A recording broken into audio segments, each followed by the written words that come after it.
welcome to Writing Quest. My name is Brendan Pugh, and in today's episode, we're going to talk about writing the post-midpoint hero. We've got 5 tips for you. Here we go. All right, what is the post-midpoint hero? The post-midpoint hero is the now new, better, and improved hero that has gone through the plot twist of the game-changing midpoint. They are no longer doing everything based on total fear and running away, and they have a new plan going forward. So here are 5 tips on how to write the post-midpoint hero.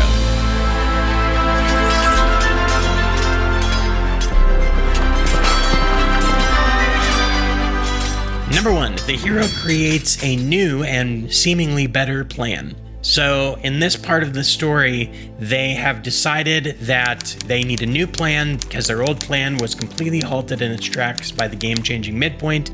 New information has come to light, new characters have been introduced, all sorts of new stuff has happened, and so now they are going to create a new plan that is seemingly better than their old plan that will get them to their ultimate goal of whatever that may be.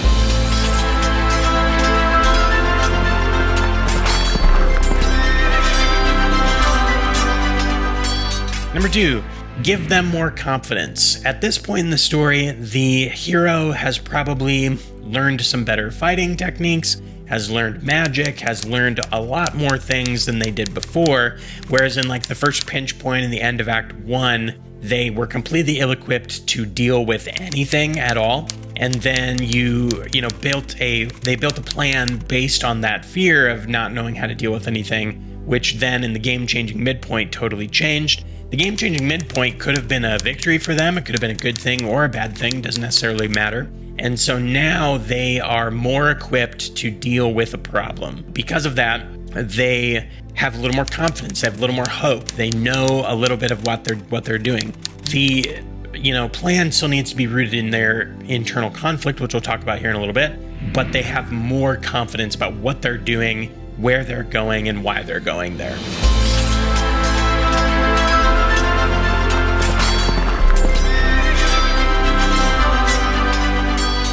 Number 3, continue to keep the goal rooted in their internal conflict, but from a different angle. So as I was just talking about before, the goal is still rooted in the internal conflict because that's where, you get to the place where it matters to the reader and it matters to you, but it's from a different angle. So they have a little more confidence, maybe they're a little more hopeful, and they definitely think this is the way to go.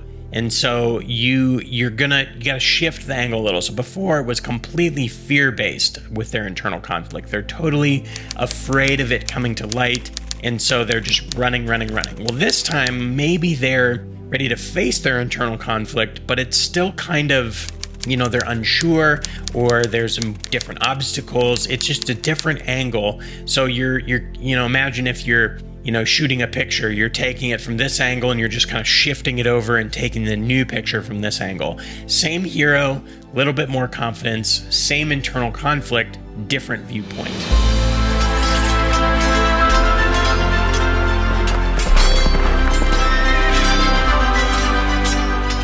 Number 4, the hero thinks this is the only path. So along with the confidence and along with the different angle, because of the events that have happened, your hero needs to feel like this is the only path to go forward. So before in the impossible choice with the first plot point, there was a lot of, discussion about, is this the right choice? They never really felt like this was the right choice. They made a choice and they followed that choice, but they were constantly doubting themselves on did I make the right choice? Should I have chosen the other direction?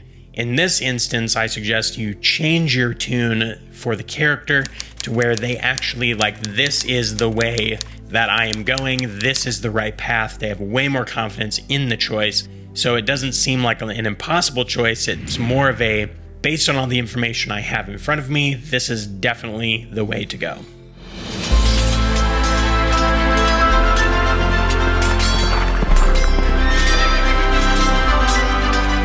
Number 5 of our 5 tips is that make the other characters disagree with the hero.